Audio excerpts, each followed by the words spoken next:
Tim, Yes. let's attempt in this podcast to answer this question. Okay. What are the top use cases for hybrid certificates? Okay. I have a response to that. I don't know if you've made one of your neat lists. Hit me. Okay. So the qualities of a use case for hybrid certificates is when I have a network or an environment, an ecosystem, let's say, that I don't entirely control. Because if I entirely control it, I can choose a time, I can make an effort, and I can swap them out. But start to imagine what we used to call an extranet once upon a time. I don't think people use that word anymore. But imagine a partner portal. Absolutely imagine a public-facing website. These are places, right? If you have an account and you could be any customer anywhere, and you're going to attach to my account, you're going to come in through an API, and your servers are going to communicate with my servers. What's going to happen is some of those servers are going to be PQC ready and some are not. And what I need to do is where you're PQC ready, I need to use that. Correct. Because we need to keep that level of security high. We don't want it to drag everybody down. And where you're not PQC ready, I need to step down. Or if I deem the risk to be great enough, I need to lock you out until you get PQC ready. Right. And that's also a function of time. So in an earlier time frame where it's not realistic to expect everybody to have migrated because they got to do the work, or let's say because you don't have reliable vendor support, then in that kind of time frame, I've got to be hybrid. And there will be a date. And this is one of the things that worries me is that people don't do this. There will be a date where you have to cut off. Say, okay, moving forward from this date, I will no longer connect with RSA. Right? Those are principles. I think we could then apply them and come up with some specific use cases. I agree. Right. So let's take your idea of where you don't control everything. And you use the analogy of like an enterprise network type of thinking. How about we think even a little smaller? Okay. Where the mechanism itself has no control of the stuff around it. And you'll not understand what I mean when I say this. I think one of the number one places for a hybrid cert is in secure boot in firmware. Okay. Because the boot, it just boots. Right. It doesn't know what happens next. Yep. So its utter lack of control is perfectly ripe for hybrid. So this is the principle that you talked about. It applies to that very, very well. So therefore, any kind of, even though IoT and OT where a lot of secure boot things would apply, and we've already declared today that IoT and OT systems will probably be the big laggards. It probably might be very beneficial to use hybrid certificates.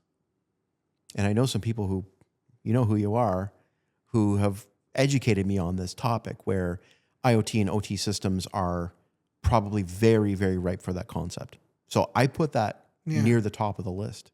And I don't think too many people are talking about that. So another thing that doesn't have control over the thing underneath it, code signing. Mm-hmm. Hybrid code signing. Mm-hmm. Because what you just said, there's no control. Right. It's just an artifact. And that artifact is incredibly important, but it has no control over its environment. Right? So therefore, internal applications, drivers, kernel modules, hypervisors, I mean, hybrid certificates for code signing in those cases just makes a lot of sense. All right. Private mutual TLS inside of a perimeter. So That's pretty much what you were saying. Yeah. I mean, inside of a perimeter, I would contend means less so, right? Because if it's inside of the perimeter, that suggests that, first of all, there's going to be more tendency toward homogeneity. And second of all, there's going to be a smaller number of actors who ultimately control what's at work there. I think when I was writing this, what I'm thinking is legacy systems. Okay. That you... Well, sure. Absolutely, the legacy problem is very real. This is it. For sure. It's the basis of the argument. Yeah, yeah. And one of the things that we advise people, like I think in the real world, in an enterprise of any kind of complexity, and certainly in any enterprise of any kind of longevity, is it's not going to be realistic to migrate everything at the same time. That's right. And so you will have clusters, sections that they all talk to each other and you can step them all up and that's fine. And maybe there was some machines that don't need to be hybrid because everything they might touch is also PQC enabled. But if nothing else on the edges of those clusters, in your skein of complex digital operations where everything connects to everything, go back to Tim's digital haircut, Yep. then in that case, those things on the edge at minimum are going to need to be hybrid. Yeah, I agree. That's it. That's the basis of the idea. But there, again, in that scenario, part of what worries me is until you get everybody up to PQC, the vulnerability still exists. Oh, 100%. Right? And I worry that you get these laggards that just lower the security of the whole system. Yeah. This is going to be a weakest chain story for a while. Yeah. Absolutely. Yeah. Number 4, Tim, this is coming up a lot more in the news, but code package repositories. So like, yeah, I mean, sure, you go off to PyPy, NPM, etc., and all of a sudden there's malicious code in there you thought came from a specific source and didn't. Well, hybrid certs in those kinds of things, including even things like container registries. I mean, you're talking about artifacts that last for years. And therefore, by definition, you're going to have legacy repositories that have to survive classic and post-quantum eras. Hybrid certificates just make sense there. That's the basic argument. So I think that, right now we're getting to the middle of the list. This is number 5, but VPNs. Hybrid certificates in terms of legacy VPN systems. Just kind of makes sense. It's peanut butter and jelly. Legacy VPNs has been coming up a lot. It's going to be around a long time. Yeah. That's why it's not one of these things that's easy to kick out the door. And it's utterly ubiquitous. Yeah. Us having completely new VPN analogies, that aren't VPN, but they're better than VPN. Those systems are now out there. We've been talking about this stuff for years. It hasn't been exactly rapid to be adopted. And I don't know why. If I was running an ancient VPN system, I would certainly want to rip it out and put something better. But most enterprises just don't. Yeah. That's just the truth. Yeah. Here's what's interesting, Tim. I think in 802.1 Wi-Fi wired access systems, access to those systems, perfect place. Yeah. For hybrid. I was going to bring up Wi-Fi. Absolutely. Yep. Yeah. So enough said about that. Out of band remote management. We're talking about like KVMs and console servers and stuff like that. Yeah, those aren't going away. That's as legacy as VPN. I can almost categorize it the same way. Yeah. And along those lines, lots of this in the IoT world, right? Yes. IoT command and control for sure. And in fact, you just named number 8 because I wanted to put very specifically SCADA and industrial protocols that are X509 aware. Okay, yeah. Perfect place for hybrid certs because those things ain't going anywhere. Yeah, they're going to be there until they break. Tim, what do you think about this one? Enterprise MIME for the purposes of archive integrity. Absolutely. I mean, we don't talk about this enough, but if you are encrypting email and you want to get back to that email, it is encrypted the way it's encrypted, right? And I know people who have emails, you might be one of them, you strike me as the type, who can go bring up an email from 20 years ago.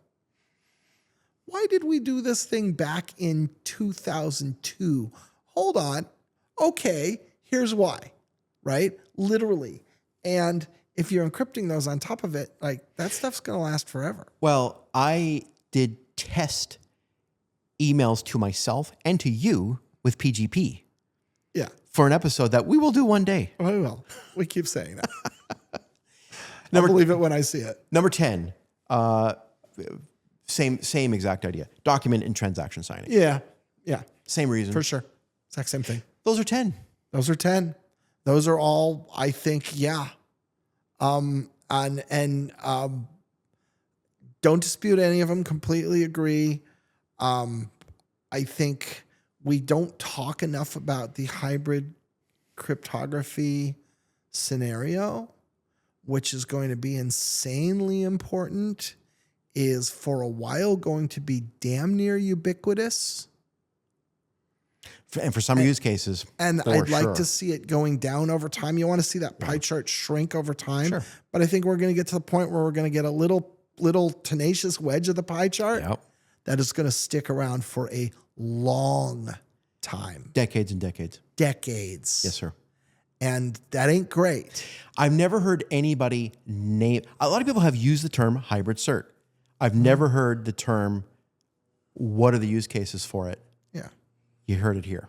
Yeah, and one of the things, subtle little thing, might deserve its own episode, is I think we should differentiate between a hybrid certificate and a hybrid cryptography. Yes. Right? Yes. Because it might be done with two certs, and hybrid means a specific thing in the world of PQC that doesn't necessarily have to be the strategy. But here, I'm so excited I'm hitting my mic. But the hybrid cryptography, however it's implemented, is a must. 100%. There is a distinction. Yeah. And the terminology is mixed up. It can get very confusing. Yeah. We've even got terms like composite cryptography, et cetera, et cetera. This episode is all about hybrid certificates. Yeah. Fair enough. Thanks, Tim. All right.